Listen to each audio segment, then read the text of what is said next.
morning course. Last chapter we were discussing about amino acids. सभी ने बनाए structure. So tell me how many amino acids were non-essential? 11. और essential amino acid कितने थे? 9. तो proline कौन सा था? प्रोलीन essential और non-essential? Non-essential. क्लियर? और इसी तरह से हमने कुछ और एग्जाम्पल देखे थे essential और non-essential. ठीक है? तो I think there is another network problem.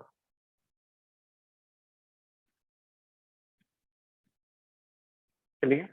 So in today's lecture we will discuss some more detail about the protein synthesis.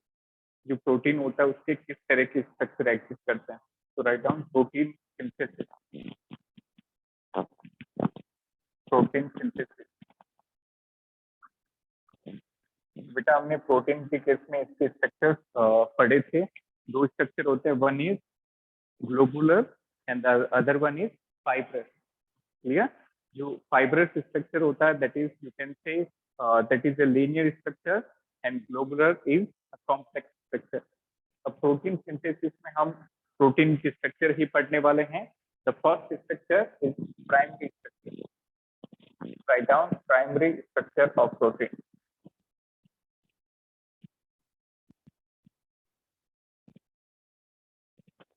It is primary structure of protein. तो प्रोटीन का जो primary structure होता है इसके अंदर बेटा प्रोटीन नाम से पता चल रहा है primary means most simple. Clear?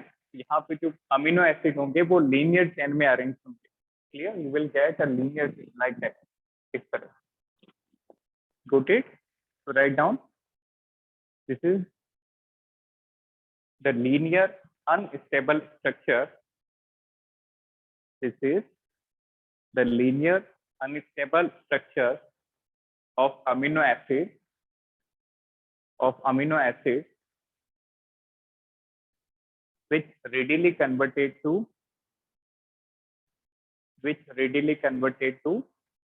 secondary structure. Which readily converted to secondary structure. तो ये जो स्ट्रक्चर होंगे ये लीनियर होंगी, अनस्टेबल होंगी और ये जल्दी से किसमें कन्वर्ट हो जाएंगे? सेकेंडरी के अंदर. Next secondary structure itself. Right down secondary structure.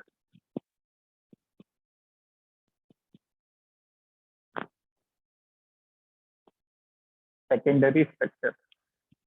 Secondary की बात करें तो बेटा ये एज कंपेयर टू प्राइमरी ज्यादा स्टेबल होंगे और इनके जो स्ट्रक्चर होते हैं these are coil structure.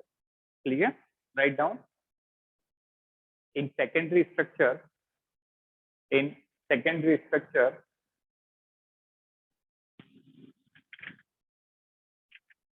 primary protein are coiled.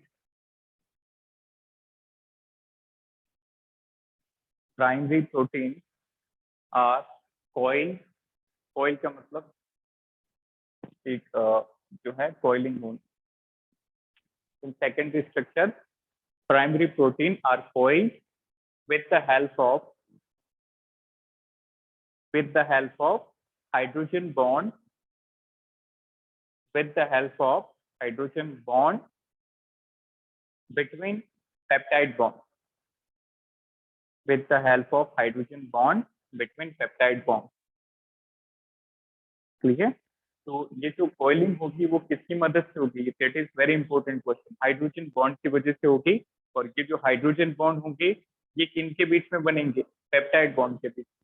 तो कल वाला जो डाउट था उसको देखें वो यहाँ से क्लियर हो जाएगा. तो बिल्कुल सही है. केराटिन की वजह से कर्ली हेयर होने के चांसेस रहते हैं. कर्ली हेयर होते हैं तो कैसे समझेंगे? एक्चुअल में सेकेंडरी स्ट्रक्चर जो होता है इसके दो टाइप होते हैं. The one is alpha helix and the second one is beta pleated sheet. Alpha helix and beta pleated sheet. Alpha helix जो होगी उनमें आपको एक सिंगल हेलिक्स मिलेगी, मतलब इस तरह लाइक दैट. और ये जो कॉइल्स हम बना रहे हैं इनमें हाइड्रोजन बॉन्ड है. These coils are peptide bond in which hydrogen bonds are present. जो बीटा प्लेटेड शीट होती है इनमें भी कॉइल्स होती हैं लाइक दैट.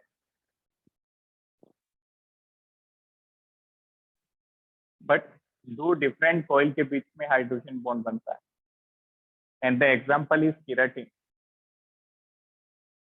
तो केराटिन में हमने देखा था लीनियर स्ट्रक्चर बनता है। तो बेटा ये एक तरह से लीनियर है, देखो कॉइल दो तरह से बन सकती है, कॉइल ऐसे भी बन सकती है लीनियर, जो किसमें बनी थी फाइब्रस के अंदर, और कॉइल ऐसे भी बन सकती है, देखो स्फेरिकल शेप में, इजंट इट। तो ये कौन सी थी, ग्लोबुलर, क्लियर। तो जो कर्ली हेयर है that is somewhat you can say due to the coil formation and that coils are interacted with each other via hydrogen bond। तो यदि ये लीनियर चलेंगी कॉइल तो fibrous structure, otherwise it is globular structure, clear. तो beta pleated का example है keratin, और ये हमने देखा था where it is found in hair and silk। Then beta plated is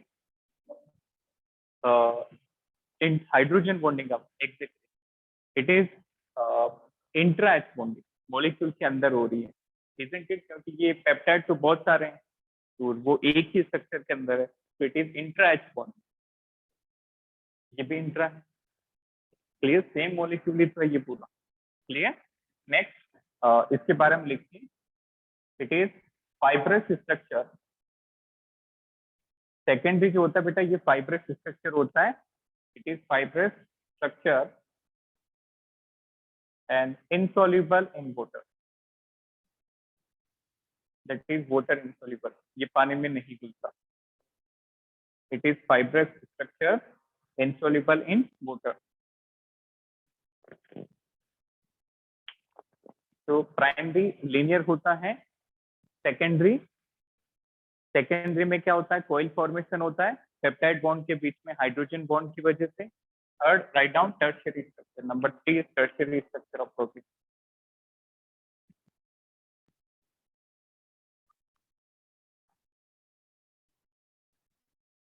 tertiary structure of protein. तो टर्शियरी में बात करें तो बेटा ये ग्लोबुलर फॉर्म होगी, तो यहाँ पे जो कॉइल है वो कौन सा शेप एक्वायर करेगी, स्फेरिकल, ठीक है। It is the globular structure of protein,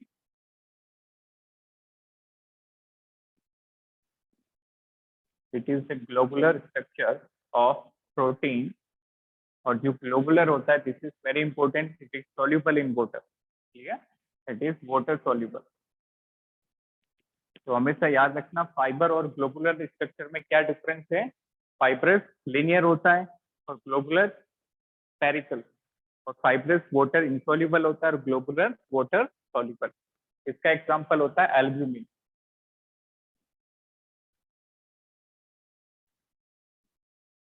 albumin it is found in fish, egg etcetera, clear. तो टर्शियरी स्ट्रक्चर का example albumin and that is found in fish and egg. Last one number 4 is the quaternary structure, quaternary structure.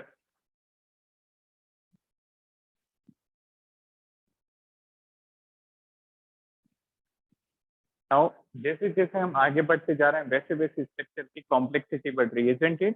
Primary सबसे simple थे, फिर secondary में coil बनी और इनमें coil जो है वो भी कॉम्प्लेक्स हो गई, और quaternary is the most complicated structure of whole protein, clear. It is the complicated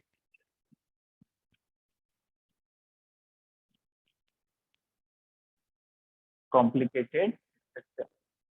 इसका एग्जांपल होता है hemoglobin, hemoglobin, note down.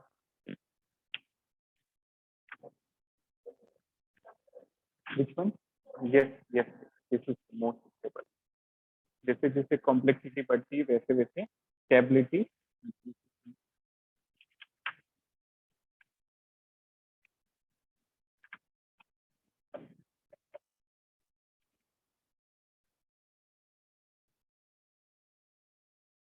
Next right down, next is denaturation of protein, this is important. Protein जो है उसका denaturation होना, what is the meaning of this, have you heard this term ever, denaturation of protein? जैसे egg, boiling of egg and blood coagulation, जैसे कोई भी protein का जो स्ट्रक्चर एक फॉर्म से दूसरी फॉर्म एक्वायर कर ले, this is known as denaturation of protein. जब आप एग को बॉईल करते हो तो जिसके काम करता है उसको पता होगा। तो एग जो होता है उसका पहले कंपोजिशन क्या होता है, थोड़ा बहुत फ्लूइड टाइप होता है, क्लियर। बट जब आप उसको बॉईल करोगे तो पूरा सॉलिड का फॉर्म एक्वायर कर लेता है। तो there is change in the structure of protein, clear.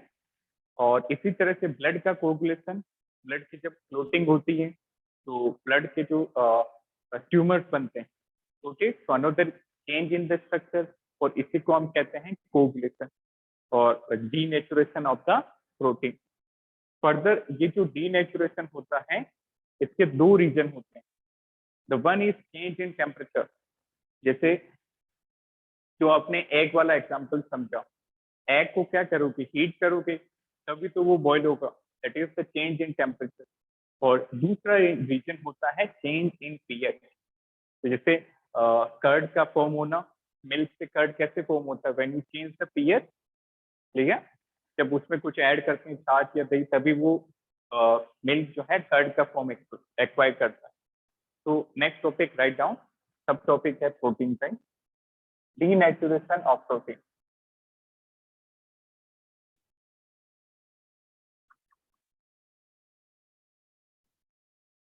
Denaturation of protein. Write down the change in the structure of protein. The change in the structure of protein from one form to another form. The change in the structure of protein from one form to another form is denaturation. Clear? Okay, example. Note the example. One is boiling of the egg. Boiling of the egg. And another example is blood clotting or blood coagulation.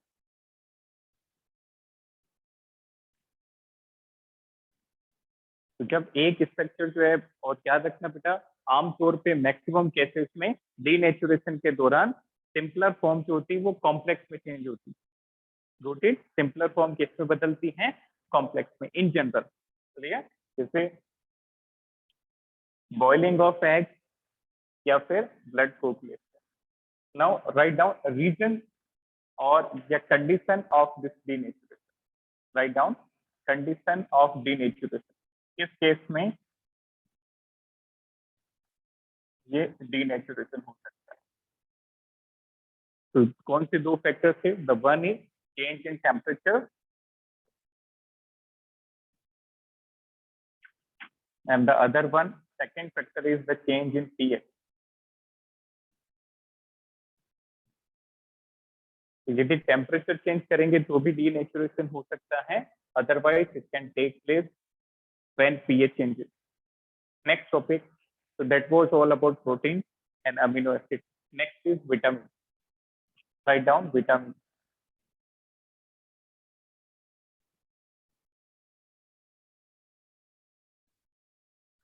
तो बिल्कुल simple और theoretical topic है।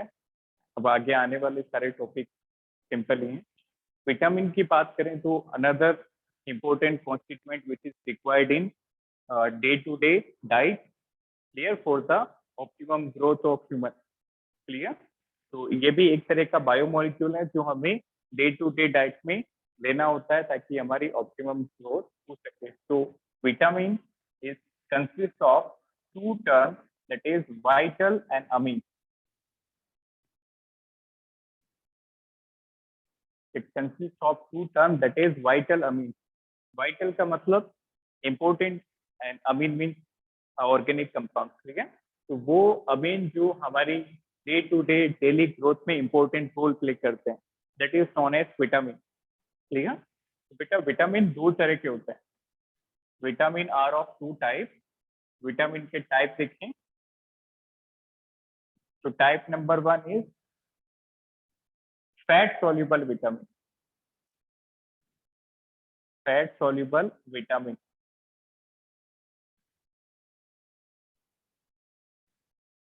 Fat soluble vitamin. अब fat soluble का मतलब क्या होगा, वो विटामिन जो फैट में सोल्यूबल हैं और वाटर में इनसोल्यूबल। नोटेड। तो write down fat soluble vitamin,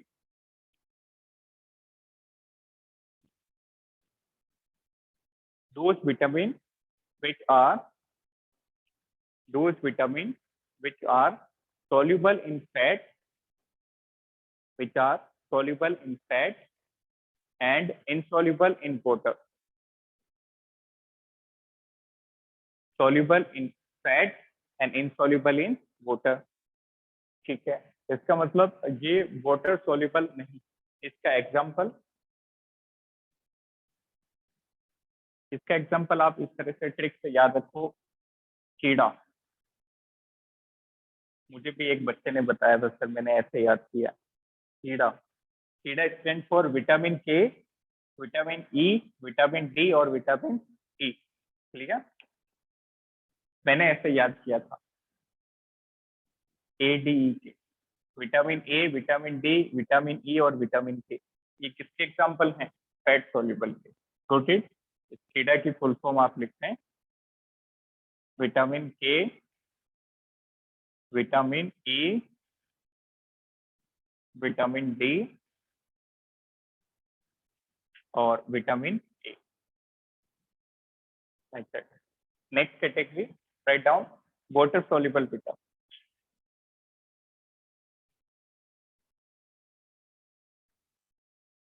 तो इनको एक्सप्लेन करो, इनकी डेफिनेशन क्या हो जाएगी?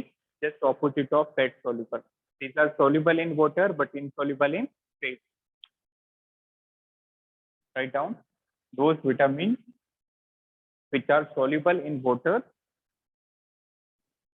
but insoluble in fat. Soluble in water and insoluble in fat. इसका एग्जांपल है विटामिन सी।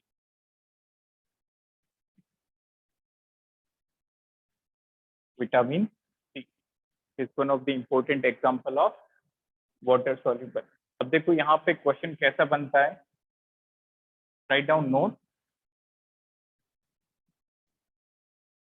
जैसे कैन यू टेल मी कि कौन सा विटामिन जो है वो हमें डेली बेसिस पे कंटिन्यूअसली बॉडी में देना होता है? विटामिन वो फैट सोल्यूबल और water soluble?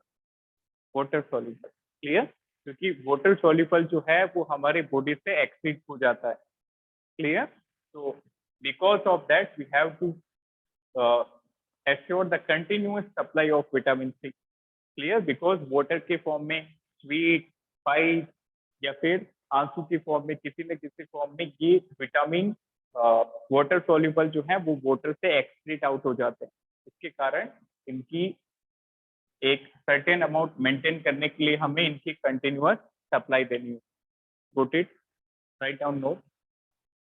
The water soluble vitamin, the water soluble vitamins are excrete out from the body, are excrete out from the body in form of urine, in form of urine,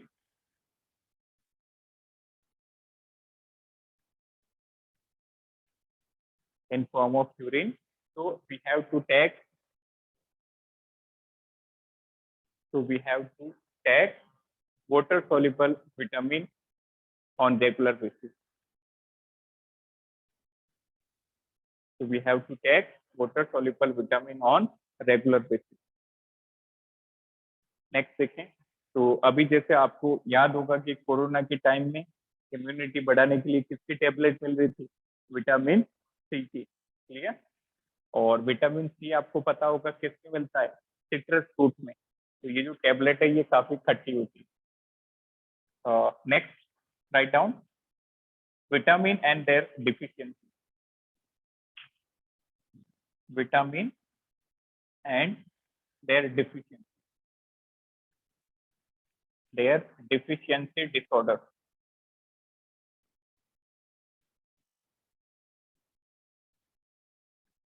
vitamin and deficiency disorder. बेटा इसके लिए आप थोड़ी सी जगह छोड़ दें, जो important है वो हम डिस्कस कर रहे हैं, अदरवाइज एनसीईआरटी में इसके सोर्सेज भी गिवन है, जैसे विटामिन ए बी सी किस सोर्सेज से मिलेंगे, तो वहां से आप नोट करना। Here we are discussing only deficiency disorder, कि इनकी कमी से क्या क्या बीमारियां होती हैं। ओके, तो सबसे पहले हम बात करेंगे विटामिन ए की कमी से क्या होता है। Very good. विटामिन ए की कमी से होता है नाइट ब्लाइंडनेस, क्लियर। और इसको एक और टर्म भी काम में लिया जाता है, that is known as जेरोथेल्मिया।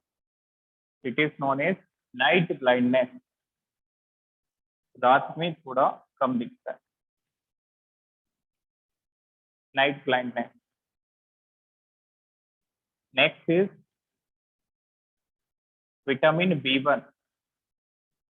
Very good, vitamin B 1 की कमी से वेरी वेरी होता है। ये मोस्ट इंपोर्टेंट क्वेश्चन है जो डायरेक्टली ऐसे ही पूछे गए हैं कि विटामिन ए की डिफिशियंसी से क्या होता है, that is night blindness. Vitamin B 1 causes beriberi. Vitamin C, very good, vitamin C की कमी से होता है स्कर्वी।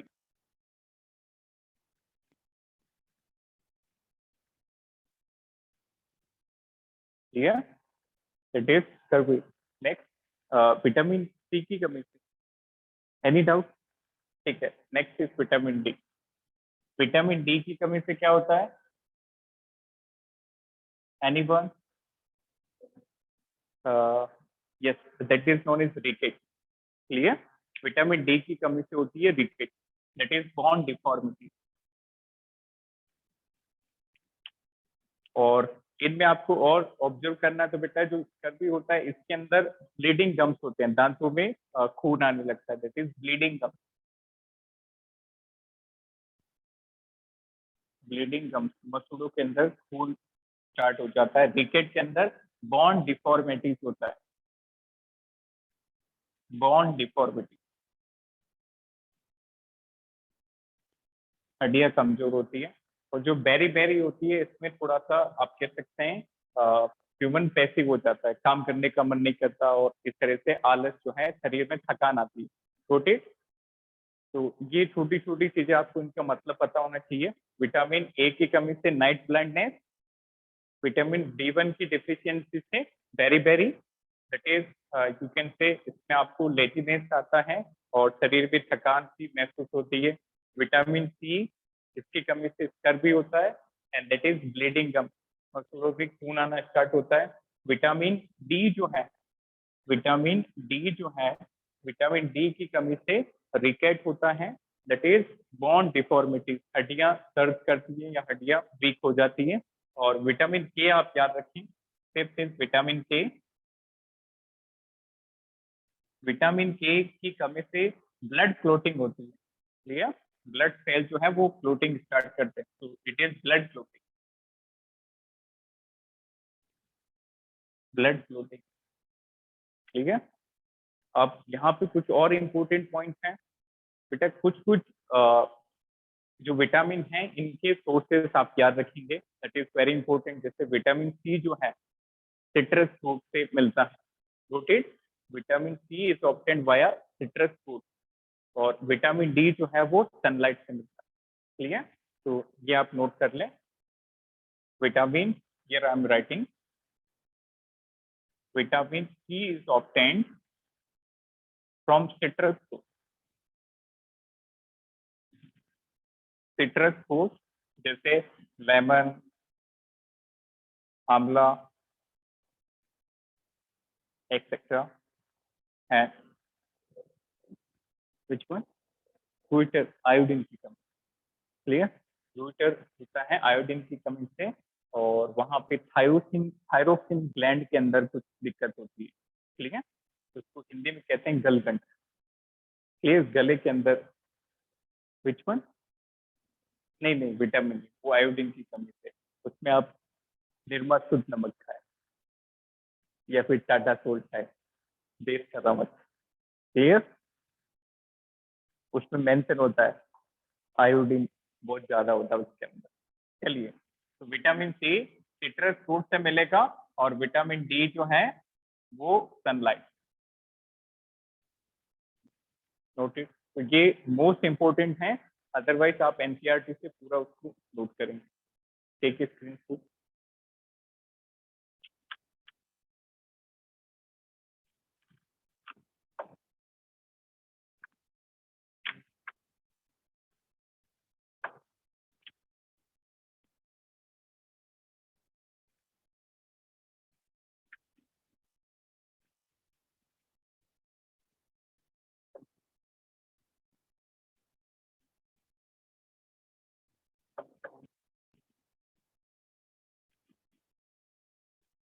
इनकी कुछ नेम्स भी हैं, वो भी आप लिख सकते हैं।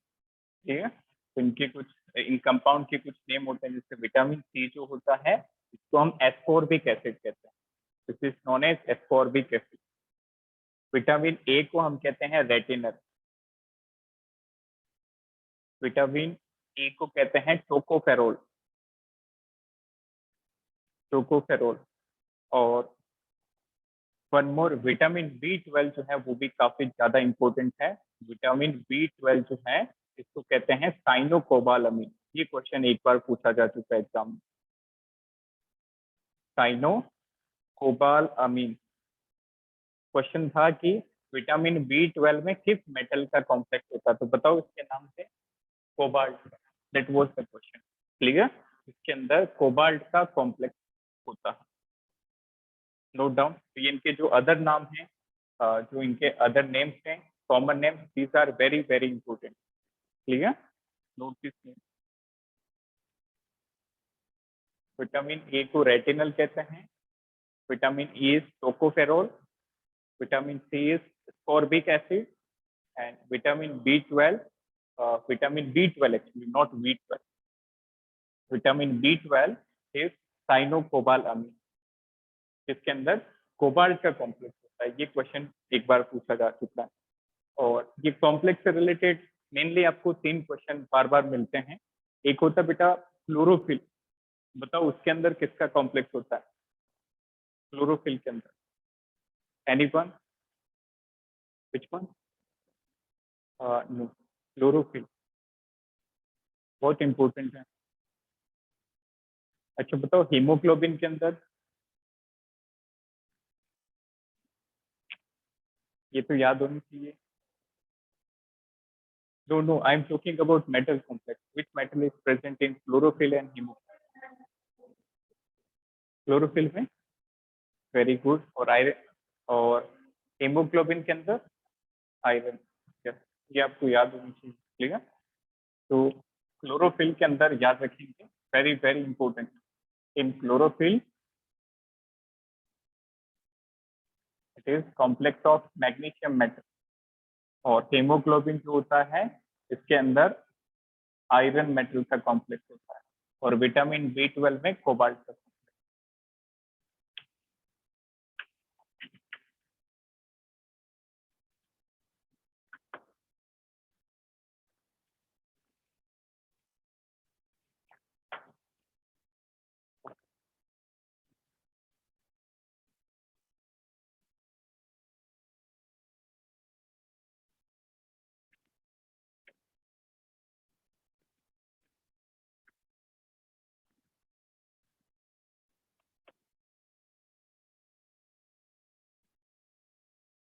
Next, last topic that is nucleic. Right down. Vitamin के बाद जो इम्पोर्टेंट टॉपिक है, another biomolecule is nucleic acid.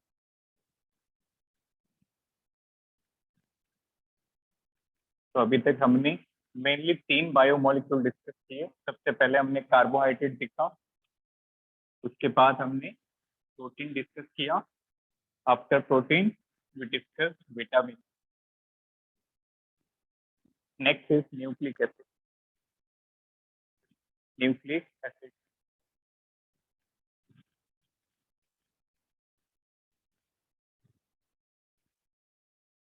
तो nucleic acid are of two type, that is DNA and RNA. Nucleic acid का जब हाइड्रोलिसिस करेंगे बेटा, हर एक में आपको कुछ ना कुछ वहाँ पे प्रोडक्ट मिलता है हाइड्रोलिसिस पे। जैसे कार्बोहाइड्रेट के हाइड्रोलिसिस पे क्या मिलता है, मोनोसेकेराइड। प्रोटीन से क्या मिलता है, अमीनो एसिड। इसी तरह से इनका जब हाइड्रोलिसिस करेंगे न्यूक्लिक एसिड का, if you perform the hydrolysis you will get base, sugar and phosphate. Base, sugar and phosphate.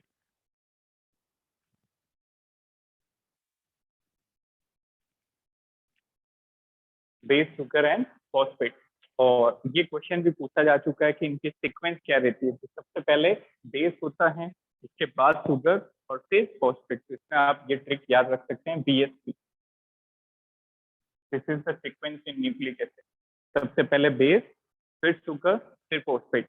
Next, they are of two types, DNA and RNA. This is ribose nucleic acid and next is deoxyribose nucleic acid. Ribose nucleic acid. The second one is deoxyribose nucleic acid. ये आपने junior classes में भी पढ़ा होगा। Clear, RNA and DNA। तो सबसे पहले बात करें बेटा, इसमें जो शुगर होगी, वी टॉक अबाउट शुगर, इसमें राइबोस शुगर प्रेजेंट होगी। The sugar is ribose sugar. Ribose sugar किस तरह से बनती है देखो, दिस वन,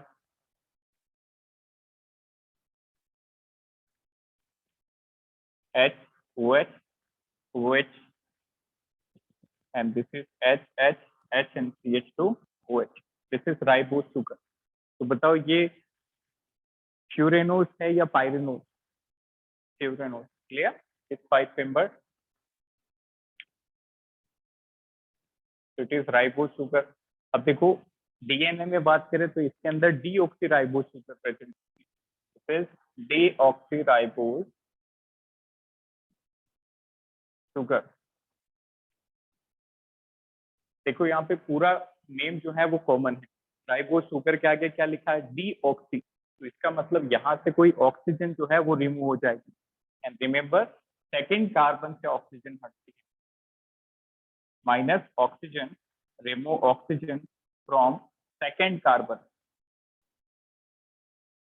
ये क्वेश्चन डायरेक्ट पूछा जाता है कि ऑक्सीराइबोस और डीऑक्सीराइबोस की जो शुगर है उनमें कहाँ पे डिफरेंस आता है। तो डिफरेंस एट सेकेंड कार्बन। तो नंबरिंग करो, this is first carbon, second, third, fourth and this is fifth.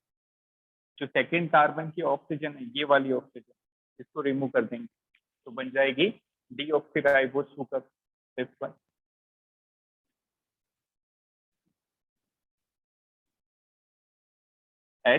OH, this is HH। अब दोनों जगह HH हो गए, OH, H and CH2OH।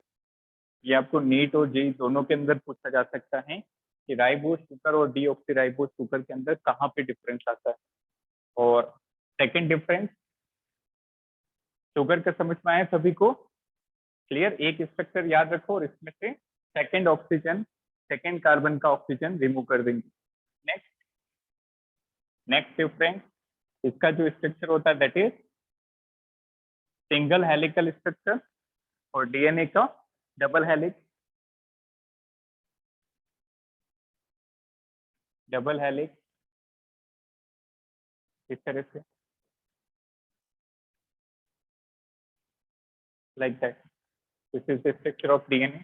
Next, what about base? Which type of base are present in RNA?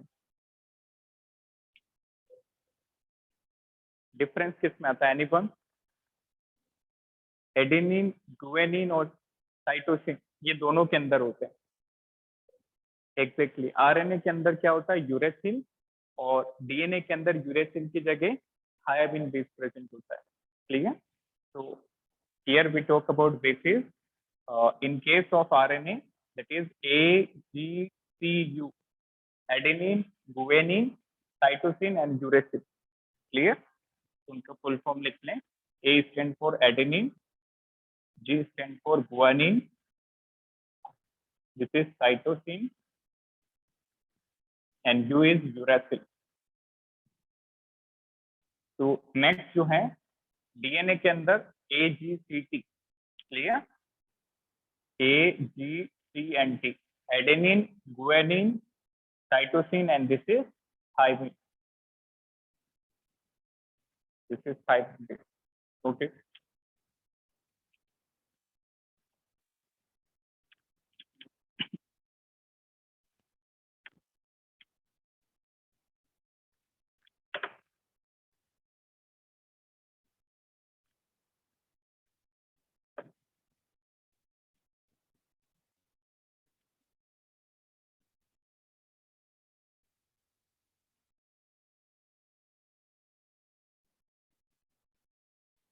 Next is what is nucleoside and nucleotide. ये clear हुआ difference तीनों? Clear? तो सबसे पहले आपको शुगर का डिफरेंस याद रखना है डीएनए आरएनए में, और फिर आपको याद रखना है आरएनए में सिंगल हेलिक्स और डीएनए में डबल हेलिक्स, और बेसिस याद रखने हैं. In case of RNA the base is AGCU and in DNA it is AGCT. Clear? एक बार क्वेश्चन ये भी आ चुका है कि which of the following bases are present in both. तो कौन कौन से प्रेजेंट हैं? एडेनिन, गुआनिन और cytosine. Clear? Next write down. ये जो डीएनए के अंदर हेलिक्स बनती है बेटा, ये किसके कारण बनती है? Anyone? Exactly. This is the one of the important question, और ये क्वेश्चन AIEEE 2007 में पूछा गया था. ठीक है? Why the helix of DNA and RNA form? That is due to hydrogen bond. Write down. The helix present in nucleic acid.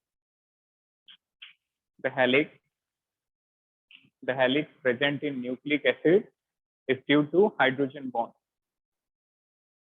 Is due to hydrogen bond. Next is nucleoside.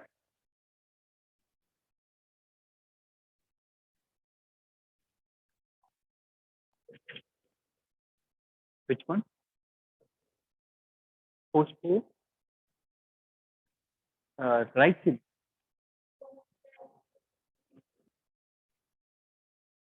Audible नहीं है, रुकिए बताइए. Phospho, phosphodiester, phosphodiester, I think that is phosphodiester is found between. Wait for 1 second. I think that is related to olefin, alkene से related. Clear? I will check and let you know. Clear? That is related to biology. Phosphodiester, आप पूछिए location की कौन सी carbon की कमी.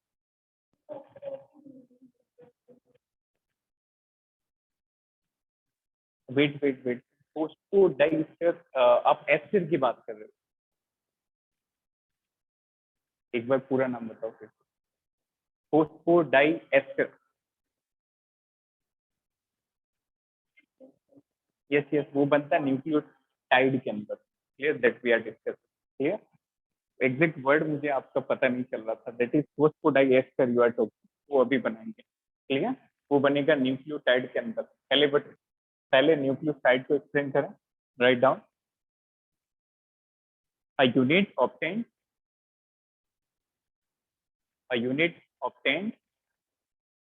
by the attachment of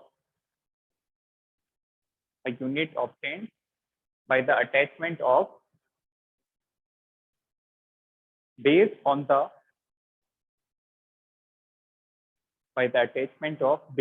the first carbon of sugar. Base on the first carbon of sugar. ठीक है? तो याद रखना कौन से कार्बन पे अटैच होगा? बेस फर्स्ट कार्बन पे. This is important. तो देखो शुगर क्या थी? न्यूक्लियोसाइड होता है, इसमें बेस होगा और शुगर होगी. सबसे पहले बेस बनाओ. That was the base.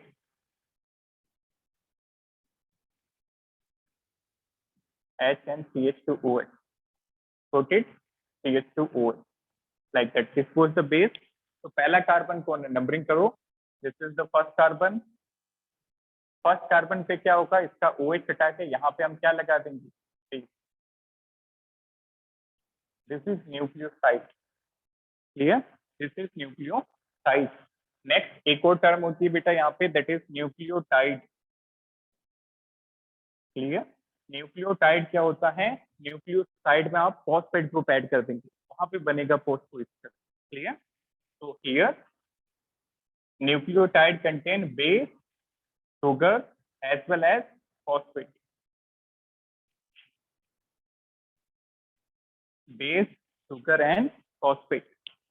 देखो इसका स्ट्रक्चर कैसे बनेगा, and this is very important कि ये जो फॉस्फेट ग्रुप है ये कहाँ पे जाके स्टिक करेगा, it will attach to fifth carbon. छोटे, this is very very important, ये जेई एडवांस में पूछ सके आपसे एक बार। छोटे, write down, a unit obtained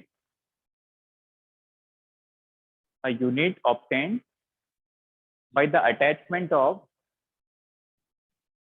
a unit obtained by the attachment of phosphate group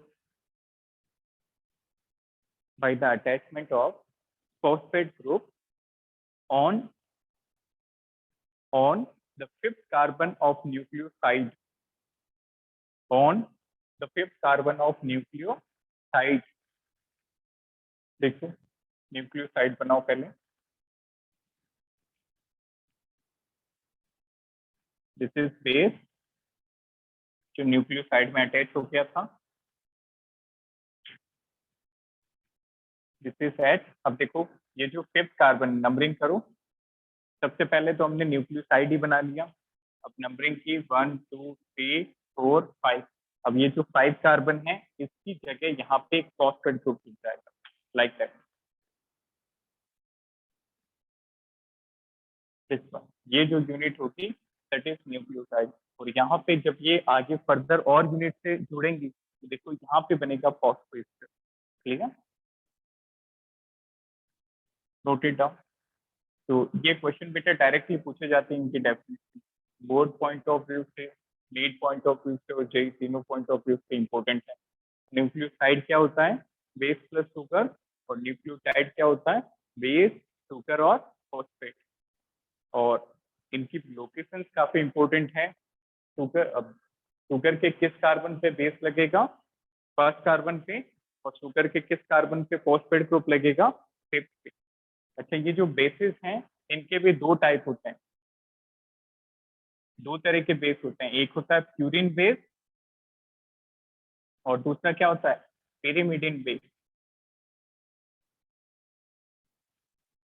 ये क्वेश्चन भी इंपॉर्टेंट है, कौन कौन से बेस प्यूरिन बेस होते हैं बताओ, एडेनिन और गुआनिन। क्लियर, ए और जी जो हैं ये प्यूरिन बेस होते हैं, इनमें प्यूरिन स्ट्रक्चर बनता है, और इनके पिरिडिन टाइप का स्ट्रक्चर बनता है। तो कौन कौन से, साइटोसिन, थाइमिन और uracil. Clear, this is very important कि कौन कौन से बेस प्यूरिन होते हैं, एडेनिन, गुआनिन, और तीन बेस पिरिमिडिन होते हैं, दैट इज साइटोसिन, थाइमिन और यूरेसिल। नोटेड।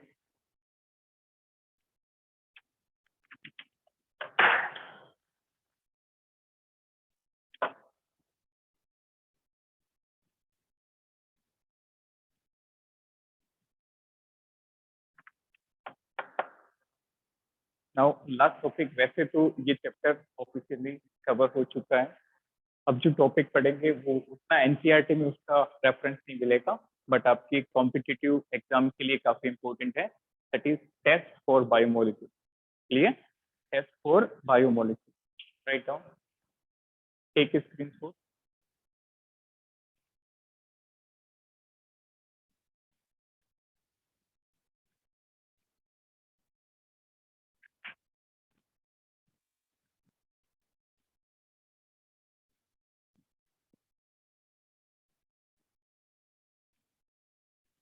तो बायोमोलिक्यूल के आपको मेनली तीन टेस्ट याद रखने हैं।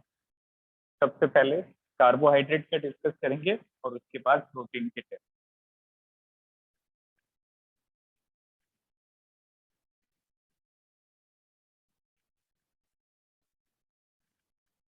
Right down, test for biomolecule.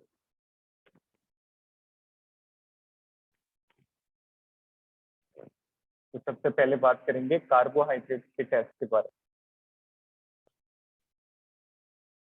Carbohydrate carbohydrate के जो टेस्ट होते हैं बेटा, सबसे पहले होते हैं reducing test, Tollens reagent, Selling reagent. Clear, that we already discuss. Reducing sugar, जो शुगर रिड्यूसिंग होती है वो टोलन और Selling test, they will respond to Tollens test as well as Salling test. यदि रिड्यूसिंग है तो टोलन और Selling test मिलेंगे, otherwise not. Second is Molisch reagent test. Molisch reagent test,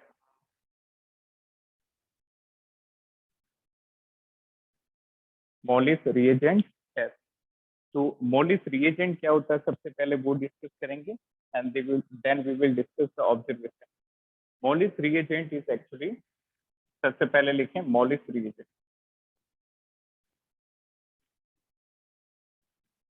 It is 1% alcoholic solution of alpha naphthol। 1% alcoholic solution of alpha naphthol। Naphthol का alcoholic solution होता है Molisch reagent. अब आप क्या करेंगे, you will take aqueous solution of carbohydrate. Carbohydrate का aqueous solution लेंगे, इसके अंदर आप मॉलिस रिएजेंट डालेंगे। This is Molisch reagent. और मॉलिस रिएजेंट के साथ साथ जो आपने टेस्ट ट्यूब ली है उसकी बाउंड्री पे आप H2SO4 डालेंगे। This is H2SO4। ये ऑब्जर्वेशन आपको क्रिएट करनी पड़ेगी। सबसे पहले एक्वस सॉल्यूशन ऑफ कार्बोहाइड्रेट, इसके अंदर मॉलिस रिएजेंट डालते ही इसकी बाउंड्री पे H2SO4 डालेंगे। तो जब ये दोनों मिक्सचर H2SO4 से मिलेंगे तो वहां पे आपको एक वॉयलेट रिंग मिल जाएगी। This is the observation. यहाँ पे इनका मीटिंग जंक्शन होगा, जहाँ पे ये दोनों मिक्सचर मिलेंगे, मीटिंग पॉइंट पे जंक्शन पे एक वॉयलेट कलर की रिंग मिल जाएगी, that is violet ring formation. तो कंफर्म हो जाएगा कि वहां पे क्या प्रेजेंट था, कार्बोहाइड्रेट। क्लियर। तो दो बातें याद रखनी है। मॉलिस रिएजेंट क्या होता है, 1% alcoholic solution of alpha naphthol, और कार्बोहाइड्रेट के सॉल्यूशन में मॉलिस रिएजेंट डाल के बाउंड्री पे हम ड्रॉप वाइज एक साथ H2SO4 नहीं गिराना, बाउंड्री के थ्रू धीरे धीरे गिराएंगे तो पूरी बाउंड्री पे क्या बन जाएगी, violet colour. Next right down test for protein. Next is test for protein. Protein के लिए बात करें तो सबसे इंपॉर्टेंट टेस्ट होता है बेटा biuret test. This is biuret test, very important. Biuret test, biuret test में क्या करेंगे आप, सबसे पहले एल्केलाइन सॉल्यूशन लेंगे प्रोटीन का, और उसमें you will take alkaline solution of protein,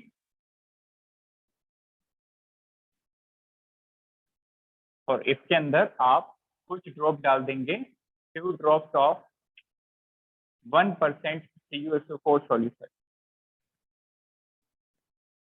clear. सबसे पहले आपको एल्केलाइन सॉल्यूशन लेना है प्रोटीन का। What is meaning of alkaline solution, basic solution. Clear. कुछ अमाउंट आपको बेस का ऐड करना है और कुछ ड्रॉप आपको डालनी है CuSO4, then you will observe a violet colour. यहाँ पे भी आपको वॉयलेट कलर मिल जाएगा।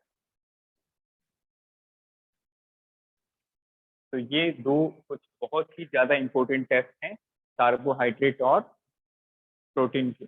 कार्बोहाइड्रेट का मॉलिस रिएजेंट टेस्ट, आपको मॉलिस रिएजेंट याद होना चाहिए, और ऑब्जर्वेशन क्या होती है दैट इज इंपॉर्टेंट। और प्रोटीन के लिए ब्यूरेट टेस्ट। ब्यूरेट के अंदर आपको प्रोटीन का सॉल्यूशन लेके क्या डालना है, CuSO4, और आपको यहाँ पे भी वॉयलेट कलरेशन मिलेगा।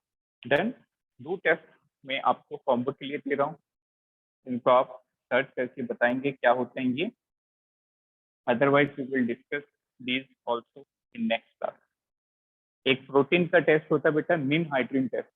बायो के बच्चों को आइडिया होगा, निन हाइड्रोजन टेस्ट।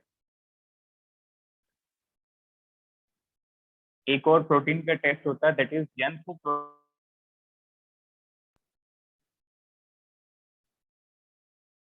और एक स्टार्च का टेस्ट होता है that is starch iodine test.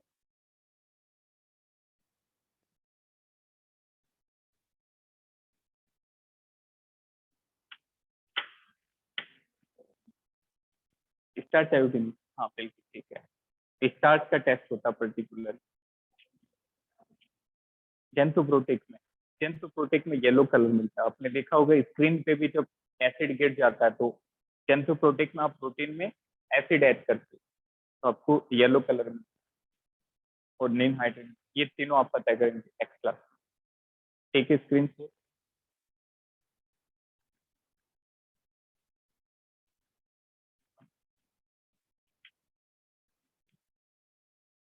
देखा सभी ने। तो यहाँ से हम नेक्स्ट क्लास में कंटिन्यू करेंगे, and next class we will start polymer. Base की स्ट्रक्चर बेटा उतने इंपॉर्टेंट नहीं है, बट आप एक बार फिर से रफ आइडिया रखें। ये जो बेसिस थे 4-5 बेसिस, 2 प्यूरिन बेस हैं और 3 पिरामिडिन, तो इनका थोड़ा रफ आइडिया आप रखें, उतना ज्यादा इंपॉर्टेंट नहीं है। ये बहुत रेयर है कि इनकी स्ट्रक्चर से रिलेटेड क्वेश्चन आए, बट जेई एडवांस से रिलेटेड क्वेश्चन बन सकता है, क्लियर। अदरवाइज मेंस और नीट के लिए बहुत ज्यादा इंपॉर्टेंट नहीं है। नीट के तो बच्चे बायो में बना लेते हैं इनकी स्ट्रक्चर, क्लियर। तो मेन पॉइंट ऑफ व्यू से उतना इंपॉर्टेंट नहीं है, बट फिर भी देखूंगा आप इनके स्ट्रक्चर नोटबुक में ड्रॉ करें, क्लियर। तो ये भी आप होमवर्क में ऐड कर लें ताकि आप स्ट्रक्चर्स ऑफ बेसिस,